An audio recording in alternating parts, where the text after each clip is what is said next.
الإخلاص في الأقوال والأعمال. اللهم آمين.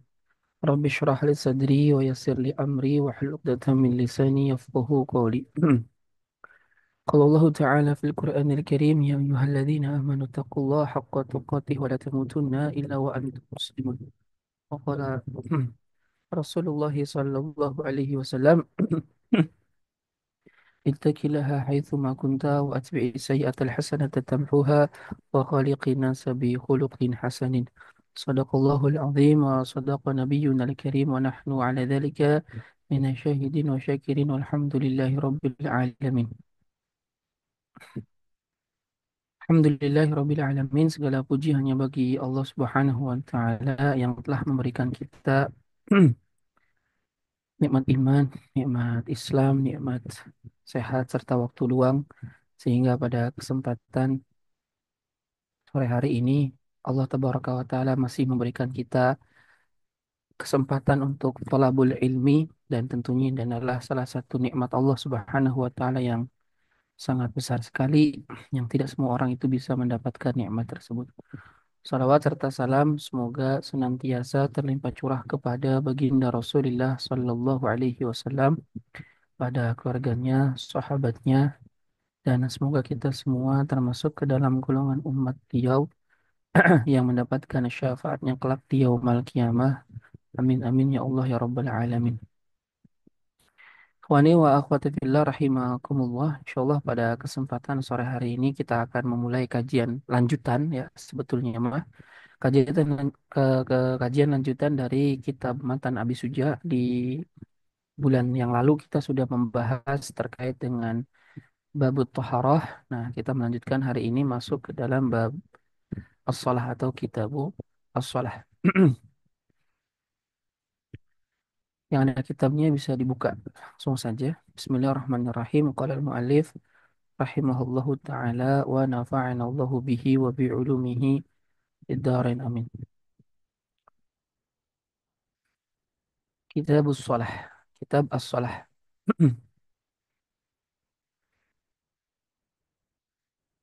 Yang pertama, di sini nggak didefinisikan ya tentang apa itu sholat.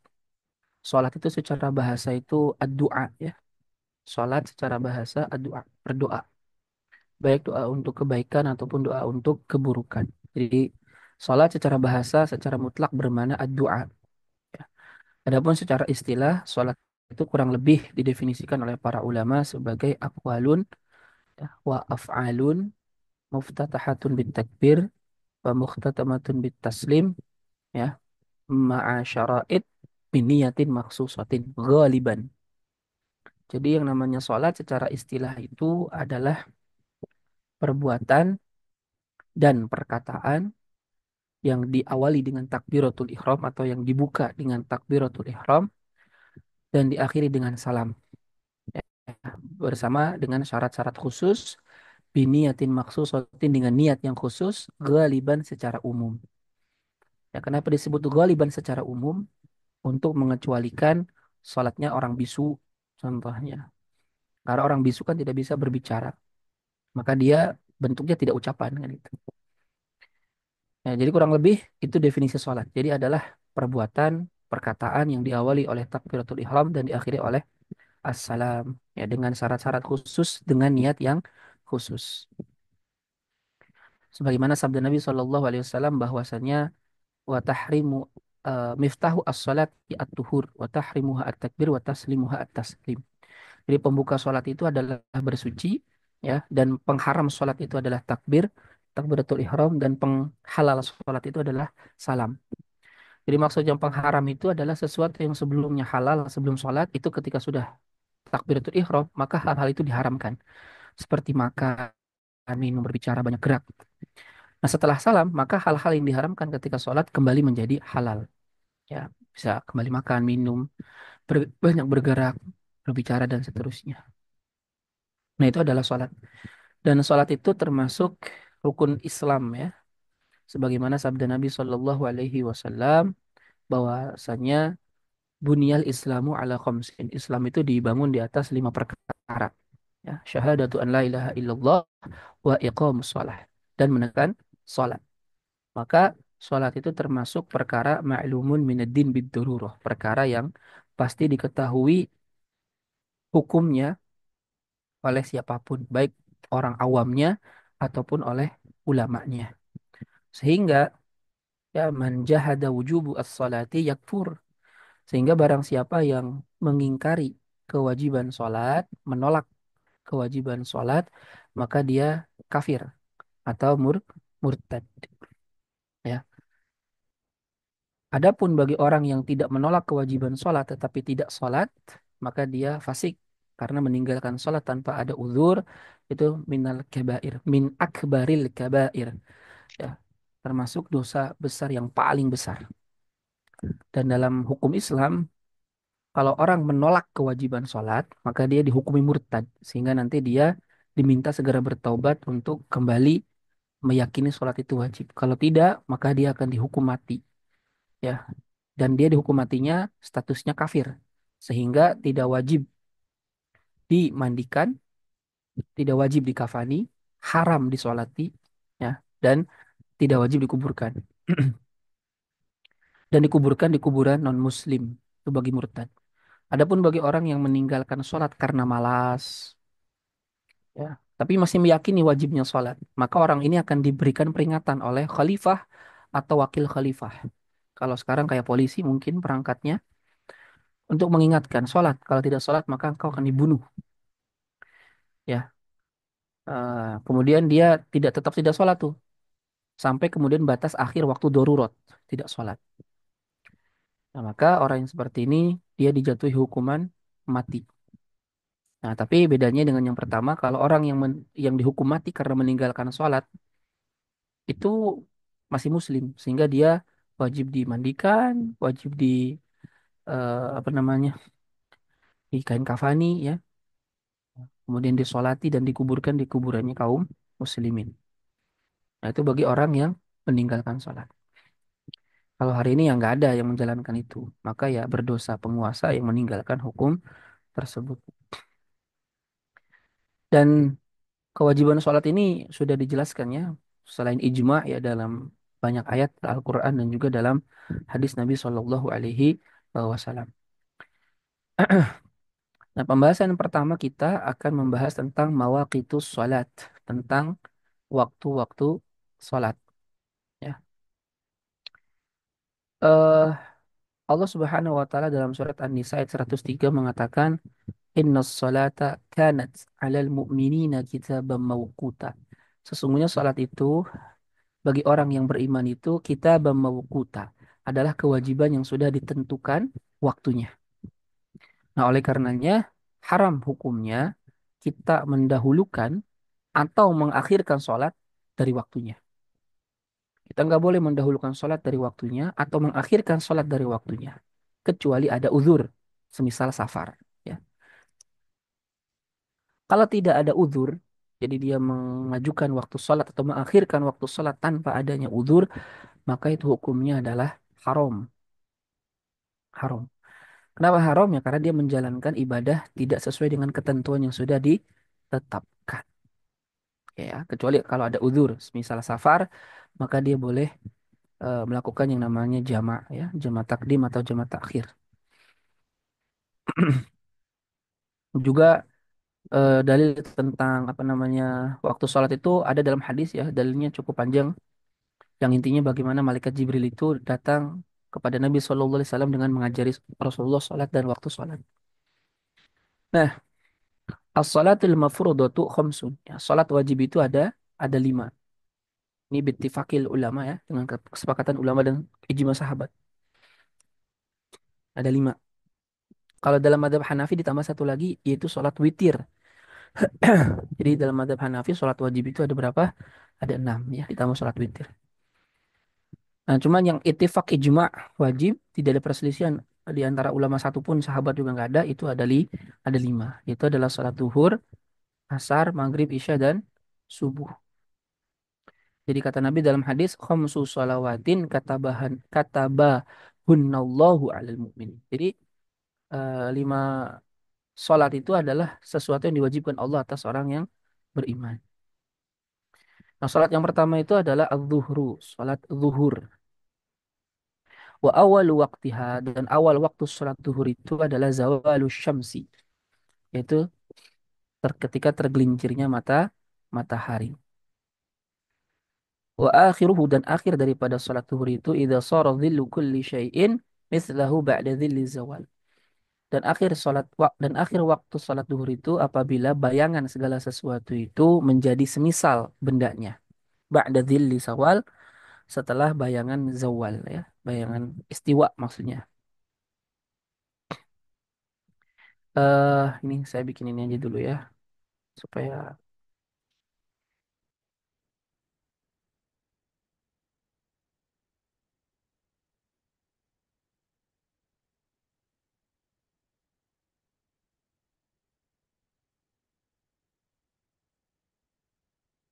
ada yang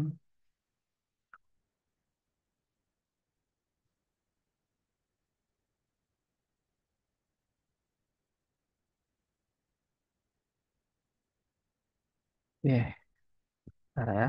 Kalau whiteboard ini mah yang bagus namanya itu.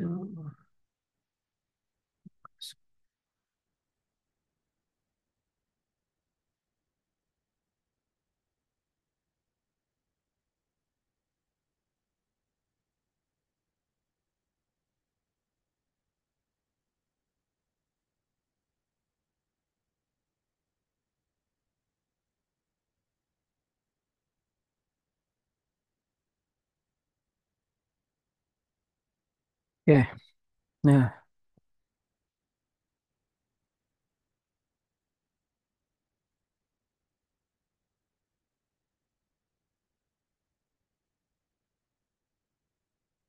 jadi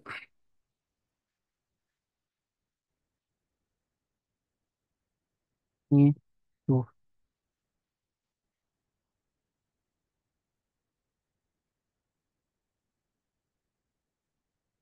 ini kalau ini ya, ini timur, ini barat. Matahari itu terbit dari mana? Dari timur kan? Dari sini. Terus, terus, terus, terus. Nah, ketika matahari tepat di ini teh benda ya, tepat di sini ini namanya istiwa. Ya, namanya ini apa? Istiwa. Jadi posisi matahari tepat berada di atas benda. Nah, ketika matahari itu tergelincir ke arah barat sedikit ke sini sehingga memunculkan yang namanya bayangan ya ke sini nih. Nah, kalau ada muncul bayangan sedikit ke arah timur, ini tanda apa? Zuhur ya. Tanda masuk waktu zuhur.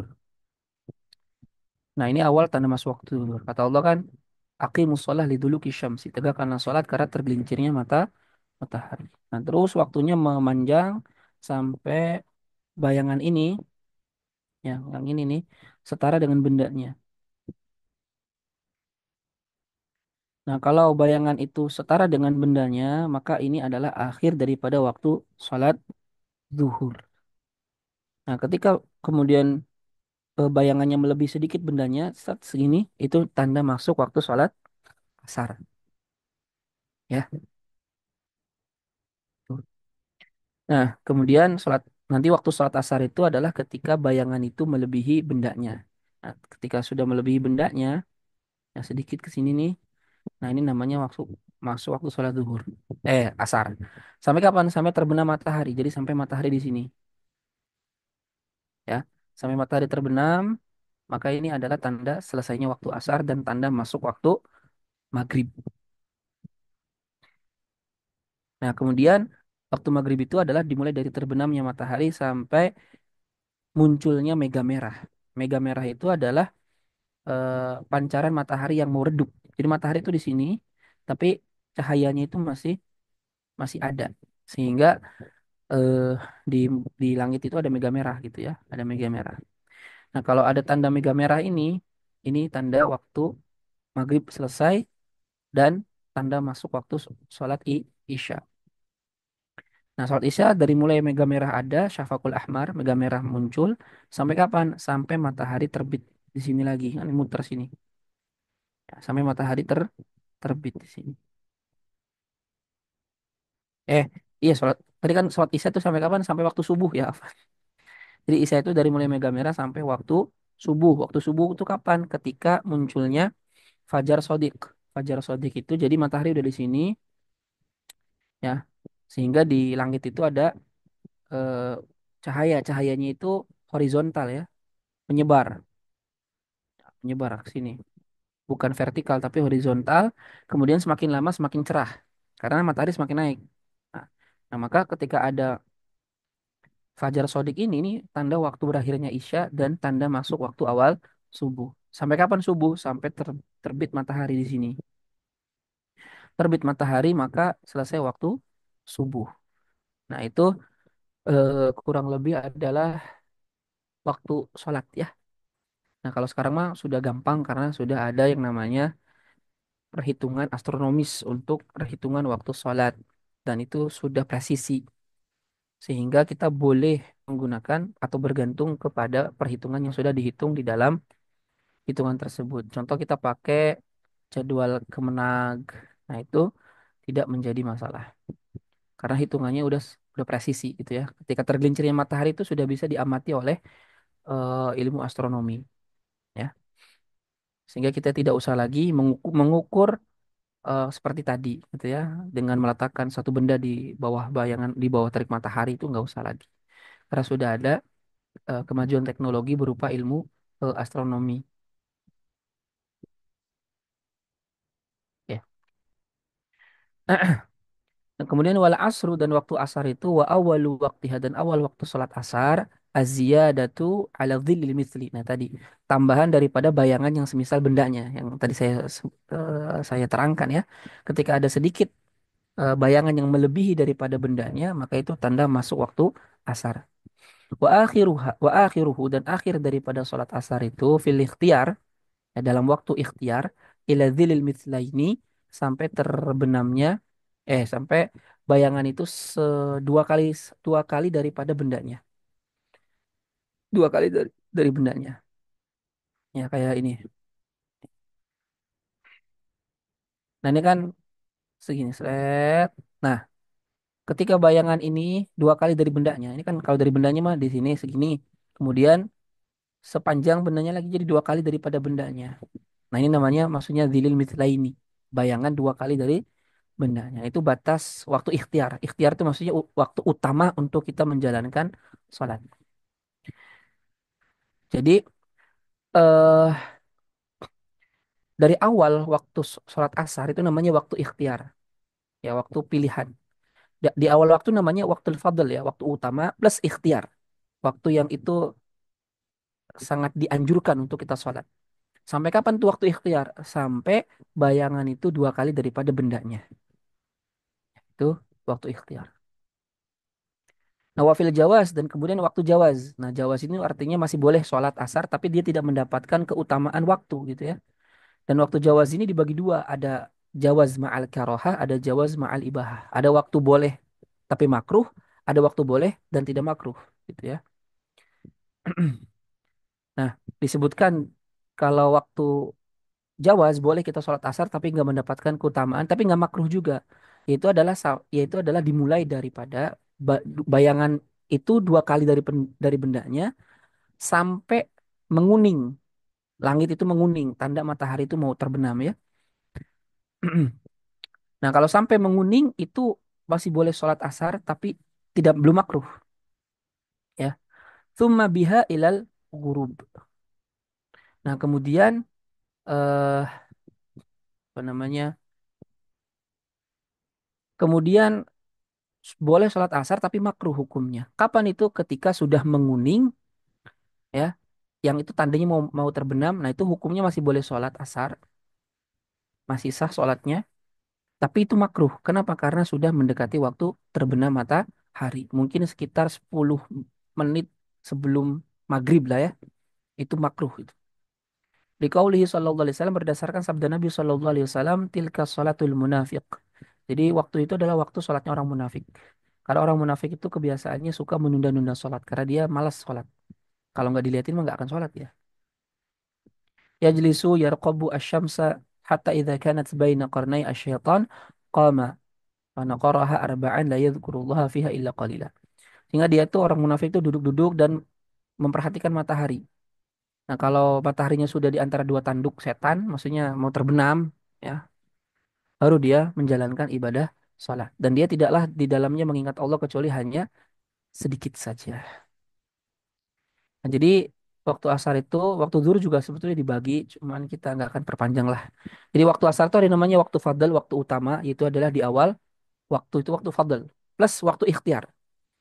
Jadi kalau waktu fadl itu cuma di awal waktu saja. Nah, kalau waktu ikhtiar itu dari awal waktu sampai bayangan itu dua kali dari bendanya. Kemudian ada waktu jawaz. Waktu jawaz itu waktu boleh sholat.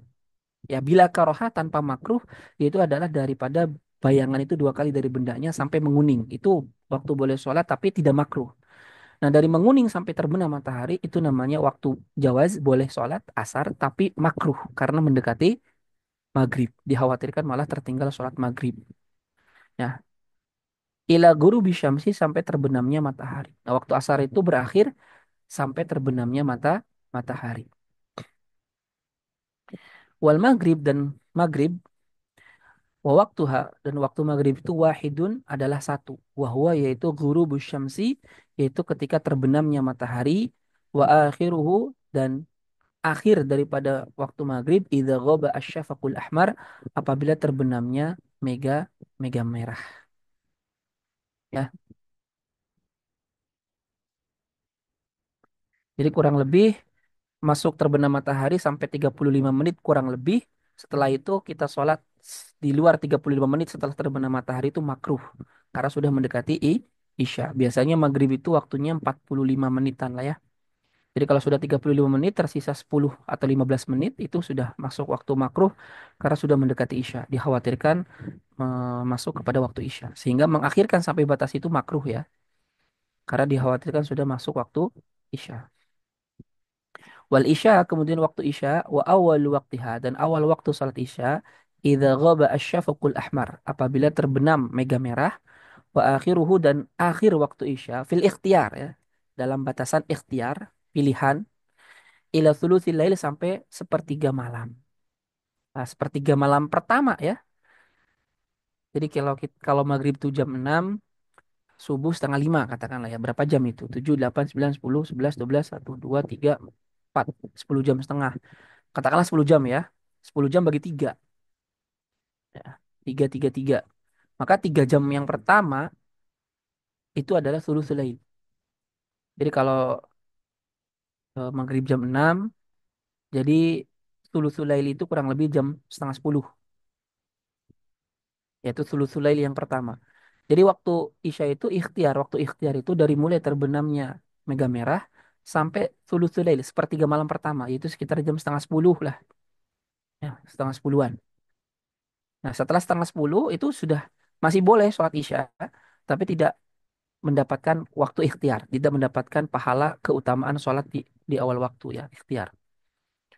Wafil jawaz dan di waktu jawaz boleh, ya boleh tanpa makruh, artinya boleh dia sholat di situ ada, tidak makruh, tapi tidak mendapatkan keutamaan ikhtiar waktu ikhtiar, itu adalah sampai fajar yang pertama, itu sampai fajar kadzib.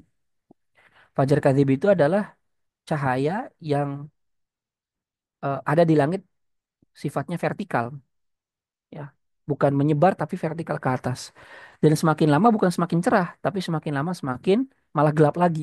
Nah itu namanya fajar pertama, biasanya ditandai dengan azan pertama kalau di beberapa tempat ya.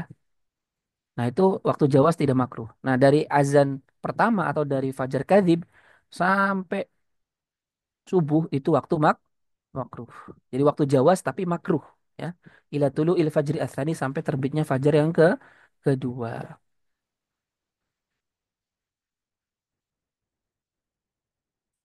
Ini berdasarkan sabda Nabi SAW, laisa fin naumi tafritun. Tidaklah di dalam tidur itu ada kelalaian. Inna tafrit, tetapi yang namanya lalai itu adalah alaman lam yusalli salata hatta yaji'a waktu salatil ukhra. Tapi yang namanya lalai itu adalah atas orang yang tidak menjalankan ibadah salat sampai datang waktu salat yang lain. Nah, ini kebiasaannya orang munafik ya. Dan bahkan kalau kita menyengaja mengakhirkan waktu sholat keluar dari waktunya, padahal kita nggak ada uzur, maka haram. Ya, Eh, sebagaimana dalam surat Al-Maun ya, wailul lil musallin alladzina hum an salatihim sahun. Jadi celakalah bagi orang-orang yang sholat, yaitu orang-orang yang mengakhirkan sholat sampai keluar batas waktunya. Nah, jadi mengakhirkan sholat sampai keluar batas waktunya tanpa ada uzur itu hukumnya adalah haram. Jadi wajib kodo dia berdosa ya, itu konsekuensinya. Nah, kemudian terakhir wasubhu dan subuh. Wa awal waktiha dan awal waktu salat subuh itu adalah tulu'ul fajri tsani. Terbitnya fajar yang kedua. Fajar yang kedua itu tadi ya, yaitu cahaya yang bersifat horizontal, semakin lama cahayanya semakin terang. Nah, itu beda dengan fajar kadzib atau fajar pertama. Kalau fajar pertama cahayanya vertikal ke atas, semakin lama bukan semakin terang malah semakin gelap lagi. Nah, gitu. Itu bedanya. Nah, jadi dimulai daripada fajar kedua atau fajar shadiq wa akhiruhu dan akhir waktu salat subuh fil ikhtiar dalam waktu ikhtiar ilal isfar sampai isfar. Isfar itu sampai terang, tapi belum terbit matahari tapi sudah terang. Nah, itu waktu ikhtiar. Jadi saat dari fajar ke shadiq sampai isfar itu sudah mulai terang, itu waktu ikhtiar. Yang seyogianya kalau mau sholat di waktu itu. Kemudian wafil jawaz di waktu jawaz ya. Jawaz bila karohah. Boleh sholat di situ dan tidak makruh, tapi nggak mendapatkan keutamaan waktu ikhtiar. Itu adalah dari mulai waktu isfar itu sudah terang sampai terbitnya al-humroh, kemerah-merahan. Kemerah-merahan itu tanda matahari mau terbit itu, ya. Sampai nah kemudian dari mulai kemerah-merahan sampai terbitnya matahari itu waktu boleh sholat subuh tapi makruh, ya. Ila tulu isyamsi sampai terbenamnya matahari, ya. Nah, di sini ada catatan dari muhakkik ya. Jadi i'lam anna salata tajibu bi awalil waqti wujuban muwassa'an. Ketahuilah bahwa salat itu wajib di awal waktu dengan kewajiban yang muwassa', ya, kewajiban yang muwassa'. Jadi ibadah wajib kalau kita ngaji usul fikih ya, ibadah bukan ibadah wajib. Ibadah itu ada dua. Ada ibadah yang sudah ditetapkan waktunya oleh syariat, ada ibadah yang tidak ada waktunya. Nah, ibadah yang tidak ada waktunya itu seperti dakwah, seperti apa namanya? eh taat kepada kedua orang tua itu ibadah yang nggak ada waktunya kapanpun boleh ya. Nah, ada yang namanya ibadah yang itu pelaksanaannya dibatasi oleh syariat waktunya. Nah, ibadah yang dibatasi waktunya oleh syariat dibagi dua. Ada ibadah yang waktunya ditetapkan oleh syariat dengan waktu yang muasa luas. Ada yang ibadah ditetapkan waktunya dengan waktu yang mudoyak sempit. Nah, kalau ibadah yang ditetapkan waktunya oleh syariat dan waktunya mudoyak sempit.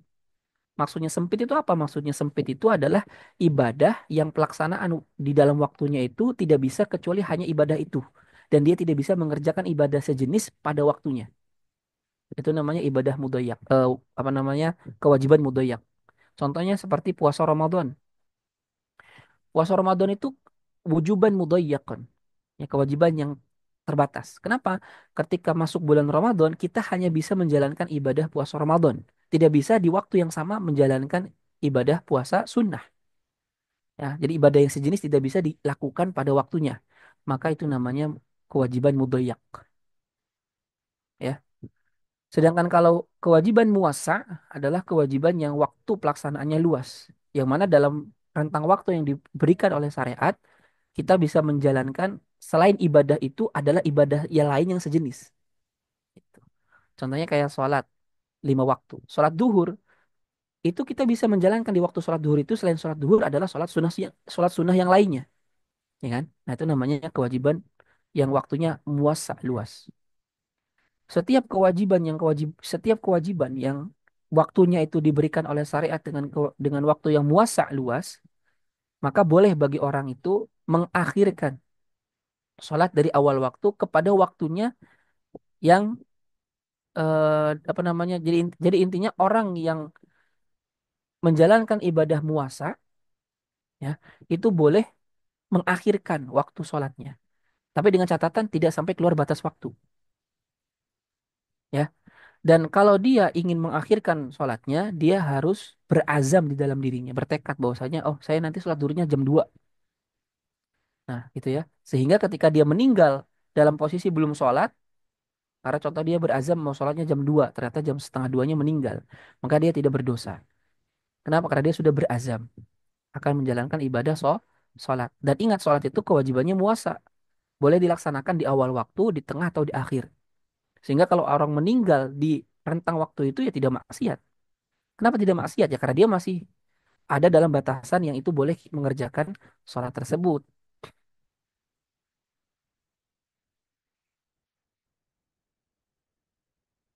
Ya, jadi boleh juga, jadi boleh kita mengakhirkan sholat. Ya, tidak di awal waktu. Kalau kita memang memiliki waktu, bisa sholat di awal waktu, maka sholat di awal waktu itu lebih utama. Ya, karena kata Nabi SAW, eh jadi amal yang paling disukai oleh Allah itu adalah as-salatu ala waktiha. Sholat di waktunya, atau di awal waktu. Tapi kalau kita tidak memiliki kelapangan waktu untuk sholat di awal waktu karena ada pekerjaan atau yang lainnya, boleh kita mengakhirkan sholatnya. Bahkan lebih utama diakhirkan. Kalau seandainya kita sholat di awal waktu itu menjadikan kita tidak khusyuk karena harus apa namanya bahasa Indonesianya papa balit harus tidak konsentrasi karena pekerjaan. Makanya ada kaidah al-muhafadzatu ala dzatil ibadah atau al-mura'atu dzatil ibadah aula min mura'ati makaniha wa zamaniha. Memperhatikan inti ibadah dalam sholat itu khusyuk itu lebih utama daripada memperhatikan keutamaan tempat dan keutamaan waktu. Contoh kayak tadi, kita azan nih, kita masih kerja contohnya. Kalau seandainya kita maksain sholat di awal waktu, menjadikan kita nggak khusyuk karena kita harus mikirin pekerjaan tadi. Jadi kayak terburu-buru gitu. Nah itu tidak utama justru. Nah tapi kalau kita mengakhirkan contohnya jam 1 nih sholatnya. Nah kalau jam 1 tuh udah enak, udah tenang, udah makan, udah istirahat. Sehingga ketika sholat tuh kita akan khusyuk sholatnya. Nah, itu lebih utama. Ya itu lebih utama. Karena dia mendapatkan inti daripada sholatnya yaitu adalah khusyuk. Tapi kalau dia bisa di awal waktu dan mampu ya, dan bisa khusyuk, ya itu lebih utama di awal waktu jelas. Nah itu terkait dengan masalah eh, bab waktu-waktu sholat. Tapi mungkin dari sini ada yang mau ingin ditanyakan terlebih dahulu tentang bab waktu sholat. Silahkan kalau ada yang ingin ditanyakan.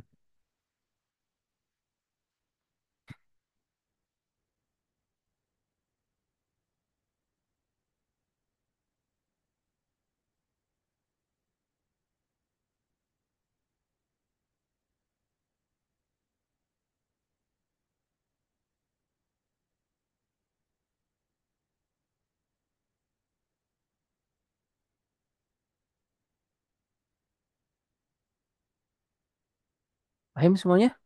Insya Allah. Insyaallah, Ustaz. Sip. Oke, kita lanjut ya kalau tidak ada yang ditanyakan.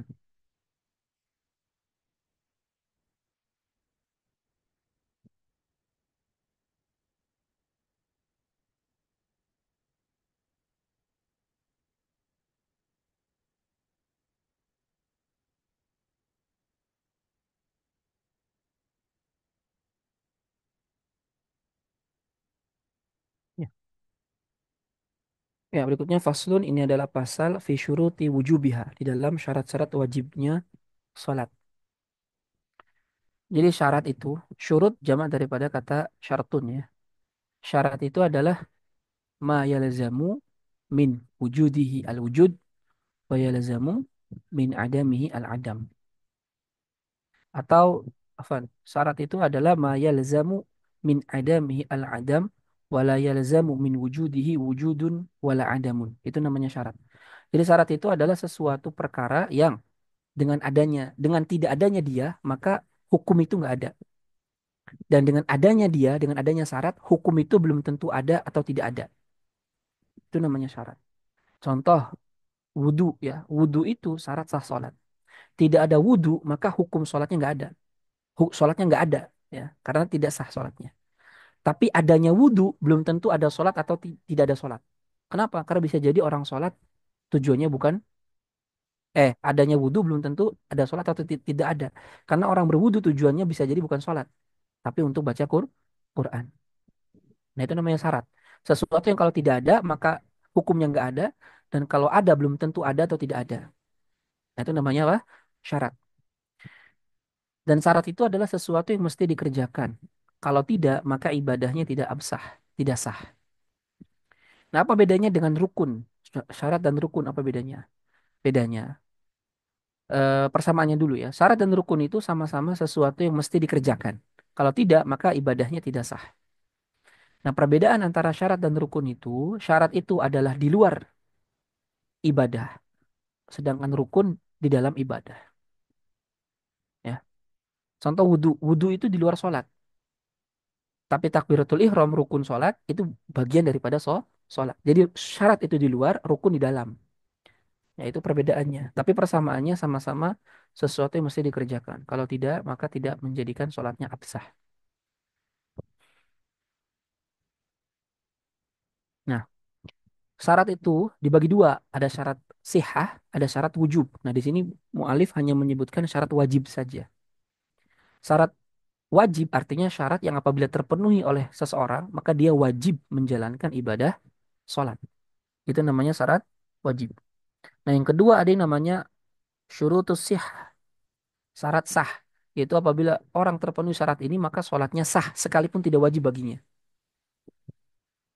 Ya, ada syarat sah, ada syarat wajib. Nah, yang diterangkan oleh mu'alif, itu adalah syarat wajib. Oke, kita baca dulu syarat wajib. Jadi faslun ini adalah pasal fi syuruti wujubiha. Ya, syarat-syarat wajibnya sholat.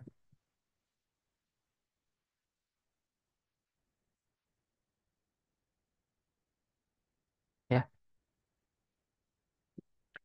syarat-syarat wajibnya sholat. Wa itu wujubi sholat, dan syarat-syarat wajibnya sholat, salah satu asya itu ada tiga perkaranya. Yang pertama adalah al-Islam. Ya, artinya kalau orang kafir tidak wajib baginya sholat. Tapi dia nanti di akhirat akan disiksa oleh Allah karena meninggalkan sholat. Selain karena kekafirannya ya.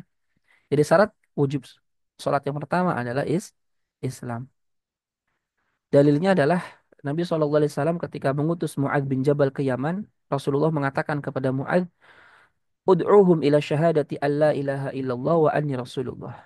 Serulah mereka untuk bersaksi tiada Tuhan selain Allah dan aku adalah utusan Allah. Fa inhum ata'u lidzalik, kalau mereka mengikuti itu, mengiyakan itu, bersyahadat, fa'alimhum annallaha qad iftarada alaihim khamsa salawatin fi kulli yawmin wa lailatin.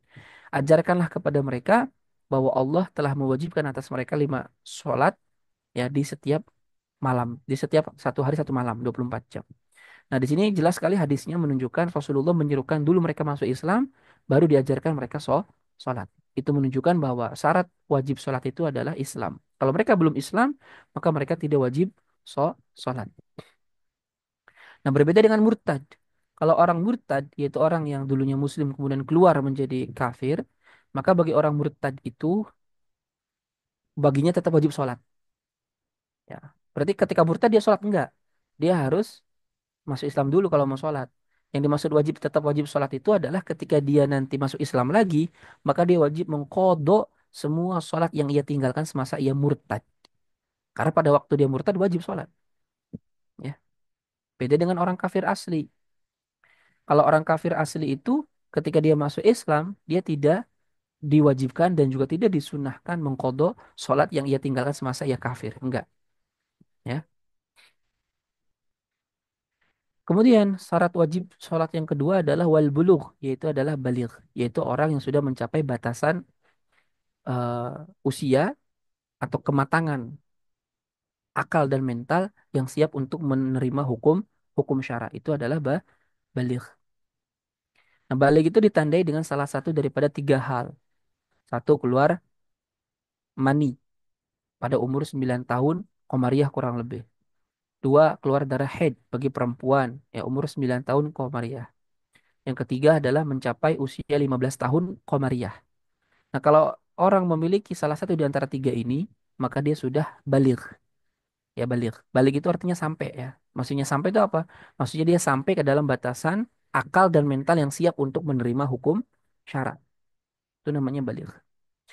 Nah, adapun kalau belum balik, maka wajib bagi wali bagi wali anak, yaitu bapak, kakek, atau ibunya atau orang yang ditunjuk untuk memerintahkan anak yang sudah 7 tahun, komaria artinya sudah masuk ke usia 8 dan sudah mumayyiz, yaitu sudah bisa diajak ngobrol sendiri, ngobrol sendiri, bisa diajak ngobrol, bisa makan sendiri, minum sendiri. Nah, maka dia wajib bagi walinya itu mengajarkan anaknya itu sholat dan syariat yang lain. Dan ketika umur 10 tahun, kalau mereka meninggalkan itu, kewajiban itu, maka boleh dipukul. Ya, tapi pukulannya adalah pukulan yang satu tidak di area vital seperti muka, tidak berbekas, ya, diyakini atau diduga kuat akan memberikan efek yang maslahat. Ya, yang keempat, tidak menimbulkan mudarat yang lebih besar. Ya, hal ini didasarkan oleh sabda Nabi Shallallahu Alaihi Wasallam, "Murru auladakum bis salati wahum abna'u sab'i sinin." Perintahkanlah anak-anak kalian untuk sholat ketika mereka umur 7 tahun. Wadribuhum 'alaiha wahum abna'u ashrin. Dan pukullah mereka karena meninggalkan sholat ketika mereka umur 10 tahun. Wafarriqu bainahum fil madaji. Dan pisahkanlah mereka di tempat tidurnya.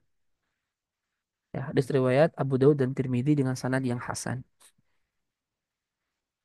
Ya, jadi dalam Islam itu sudah diajarkan usia 7 tahun sudah matang 7 tahun, sudah masuk usia 8, dan dia sudah mumayyiz, artinya secara akal dia sudah nyambung, itu untuk dibiasakan dengan pelaksanaan syariat, sholat, puasa, yang menutup aurat, dan seterusnya. Nah, ini proses pembiasaan. Proses pembiasaannya itu kurang lebih 3 tahun. Nah, ketika umur 10 tahun ya tadi, ada punishment yang diberikan kepada anak ketika meninggalkan kewajiban. Dan punishmentnya ingat, adalah sesuatu yang mendidik, bukan membinasakan. Jadi kalau ada anak mau diajarin puasa, umur 7 tahun itu jangan dipaksa. Ya diajarkan puasa in atoko kalau mereka mampu. Kalau mampunya sampai zuhur ya udah sampai zuhur. Ya. Jadi bukannya pas zuhur puasa lagi nggak apa-apa. Namanya masih belajar. Gak boleh dipaksa. Bahkan kalau sampai menyebabkan sakit itu si anak gara-gara dipaksa puasa bisa jadi haram hukumnya. Ya. Nah itu ya. Kemudian syarat wajib sholat yang ketiga adalah wal aklu berakal. Maka sholat tidak wajib bagi orang gila, ya, orang pingsan. Termasuk tadi kalau syarat wajib sholat adalah baligh, maka sholat tidak wajib bagi anak yang belum baligh. Nah, wa huwa at-taklif yaitu taklif. Jadi baligh dan berakal kalau digabung itu jadinya apa? Taklif atau mukallaf. Jadi seorang mukallaf itu adalah orang yang berakal dan baligh. Itu namanya adalah mukallaf. Nah, Nabi SAW bersabda, Rufi al-qalamu an thalathatin. Diangkat pena itu dari 3 orang. Maksudnya diangkat hukum daripada 3 orang. Anin naimi hatta yastayqidha, dari orang tidur sampai bangun, wa anis sabi hatta yahtalima, dari anak kecil sampai dia yahtalim keluar mani, wa anil majnun hatta yaqil, dan dari orang gila sampai berakal sampai sembuh. Nah, artinya 3 orang ini dia tidak wajib sholat, yaitu orang yang tertidur karena nggak punya akal, ya. Ketika dia bangun ya kalau tertinggal sholat harus dikodok. Anak kecil kalau belum balik dan juga orang gila sampai dia berakal. Nah, ini adalah syarat wajib so sholat. Dan ditambahkan satu lagi harusnya, ya. Tambahannya itu adalah at-tuhru minal haid wan nifas. Suci daripada haid dan nifas. Karena bagi perempuan yang dalam keadaan haid dan nifas tidak wajib baginya sholat. Jadi ditambahkan satu lagi syarat wajib sholat adalah at-tuhru minal haid wan nifas. Suci daripada haid dan nifas. Nah, ini adalah syarat wajib sholat. Nah, adapun syarat sihah, syarat sahnya sholat kurang lebih hampir sama. Yang pertama syarat sah sholat itu adalah satu Islam. Jadi kalau ada orang kafir sholat, maka sholatnya tidak sah. Ya. Yang kedua syarat sah sholat itu suci daripada haid dan nifas. Perempuan yang haid dan nifas tidak sah sholatnya. Yang ketiga berakal. Orang gila tidak sah sholatnya.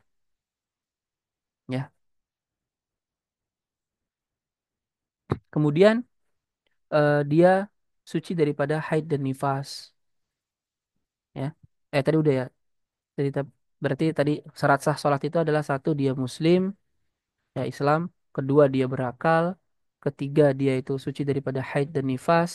Keempat dia suci daripada najis, ya, pakaiannya, badannya dan tempatnya.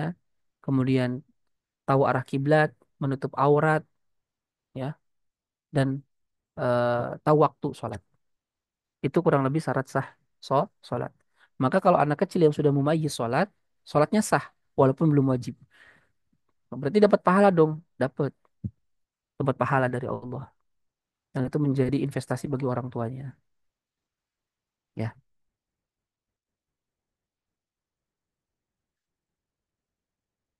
Allahu a'lam. Ada yang ditanyakan dulu sampai sini?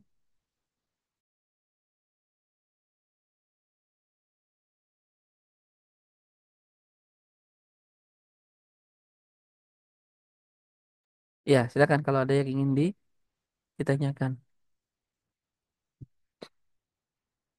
Silakan saat sekalian kalau ada yang mau bertanya diaktifkan mikrofonnya.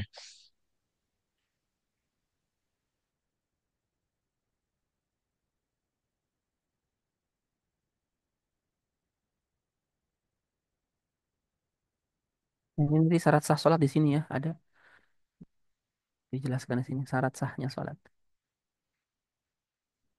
panjang lebarnya.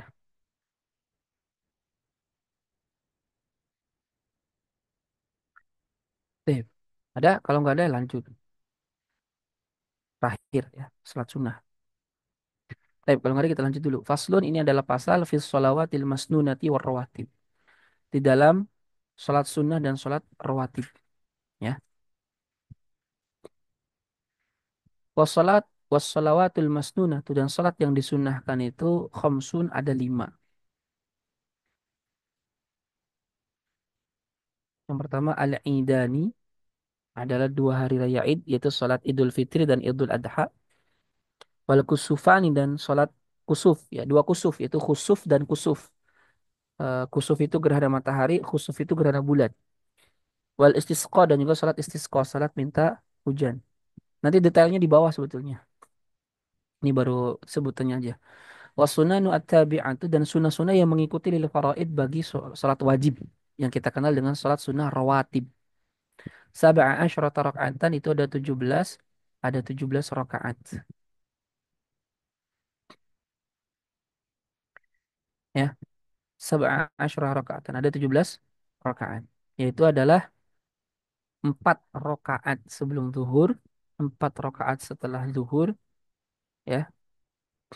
Ini yang total ya, berarti 4 4 8, 2 rakaat sebelum asar, 10, 2 rakaat sebelum maghrib dan setelahnya 14, dan 2 sebelum isya dan banyak amat ya, 17. Ini dihitung semua atau enggak ini? Iya dihitung semua benar. Jadi dikatakan as-sunan ar-rawatib minha, sunnah-sunnah rawatib itu ada yang memang ditekankan untuk tidak ditinggalkan. Wa minha ghairu muakkad dan ada di antaranya yang itu tidak muakkad, artinya tidak ditekankan, ya. Fal muakkad asyru rakaat. Yang ditekankan untuk senantiasa dikerjakan itu ada 10 rakaat. Jadi disebut sunnah muakkad itu. Jadi sunnah muakkad itu maksudnya adalah sunnah yang hampir-hampir tidak ditinggalkan oleh Nabi SAW, ya. Kecuali hanya satu dua kali saja ditinggalkan oleh Nabi. Itu namanya sunnah muakkad.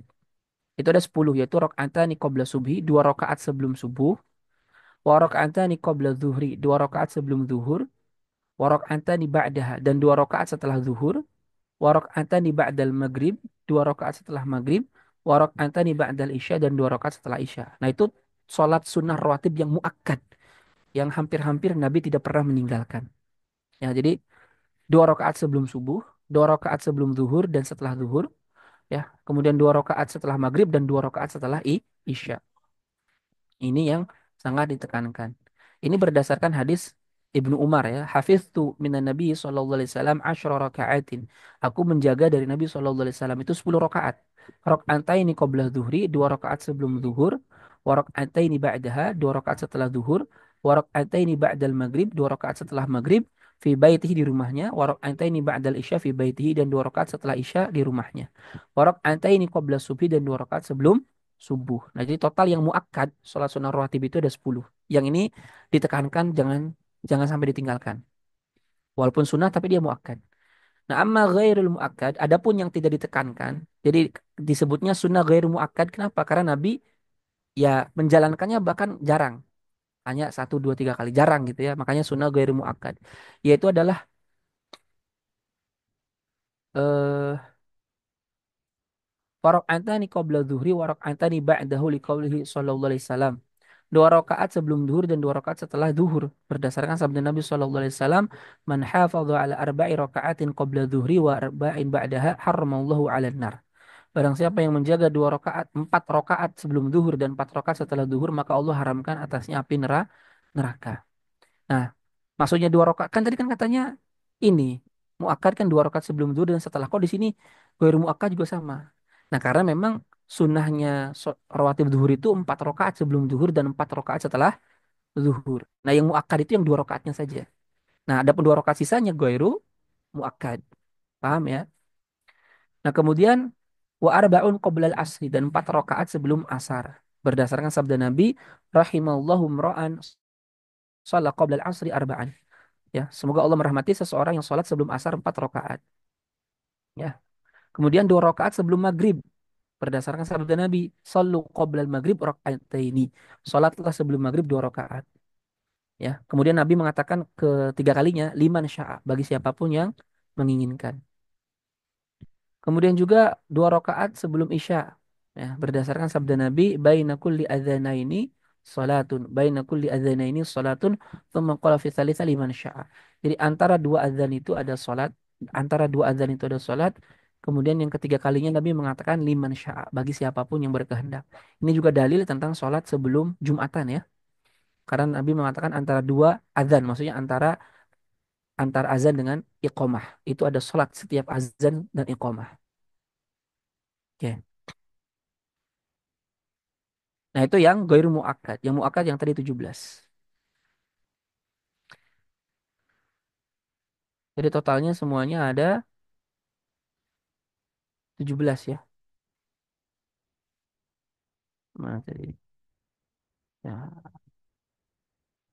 Makanya di sini 17 itu apa aja? Rakaat al-fajri, dua rakaat fajar, wa arba'un qabla zuhri, dan empat rakaat sebelum zuhur, wa raka'atani ba'da, dan empat dan dua rakaat setelahnya, wa arba'un qabla al-asri, empat rakaat sebelum asar, wa raka'atani ba'dal maghrib, wa thalathun ba'dal isya.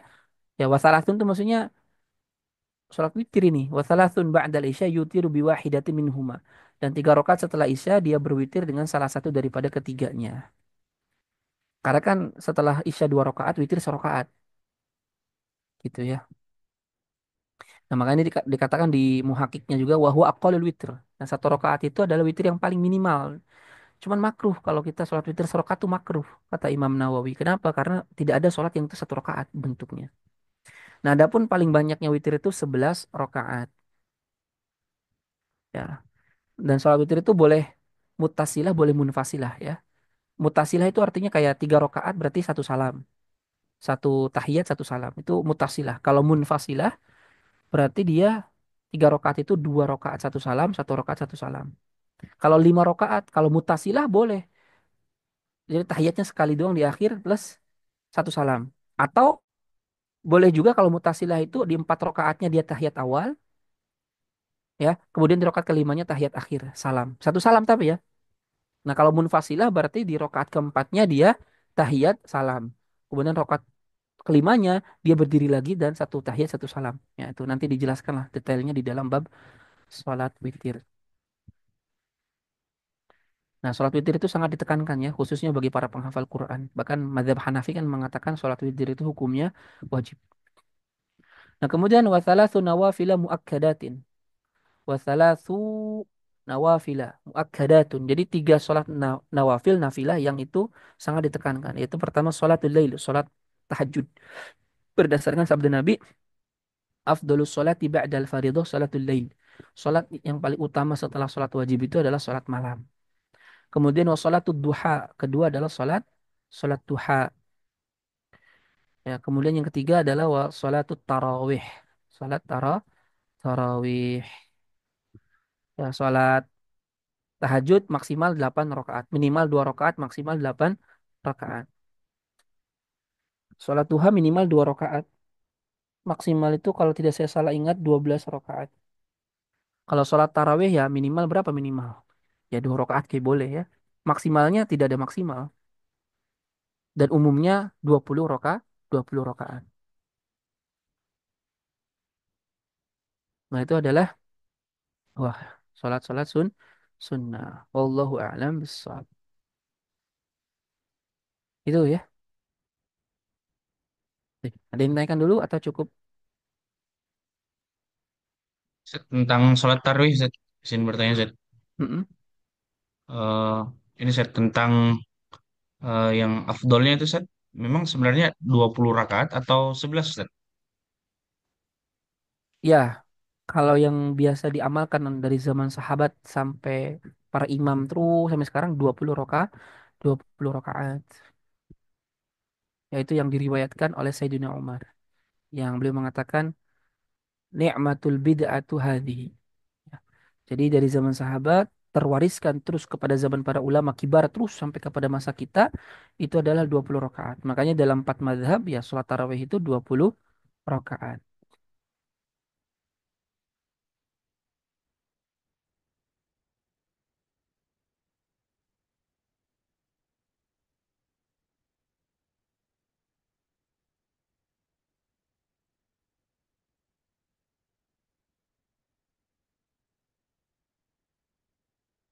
Baik, itu ya. Wallahu a'lam. Ada lagi?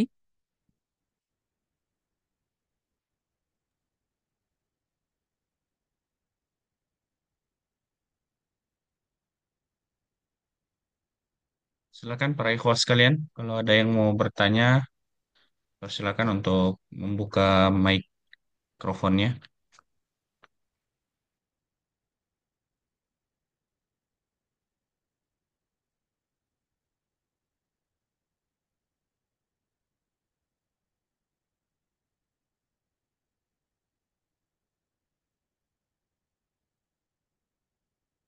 Baik. Kalau tidak ada paham semuanya, insya Allah kita nanti minggu depan masuk kepada pembahasan fi syurutis shalah ya, syarat-syarat sahnya sholat di waktu yang sama. Wallahu a'lam bishawab. Kita tutup dengan doa kafaratul majlis. Subhanaka Allahumma wa bihamdika asyhadu an la ilaha illa anta astaghfiruka wa atubu ilaih. Wal afu minkum. Assalamualaikum warahmatullahi wabarakatuh. Waalaikumsalam warahmatullahi wabarakatuh. Syukran jazakallah khair, Ustaz.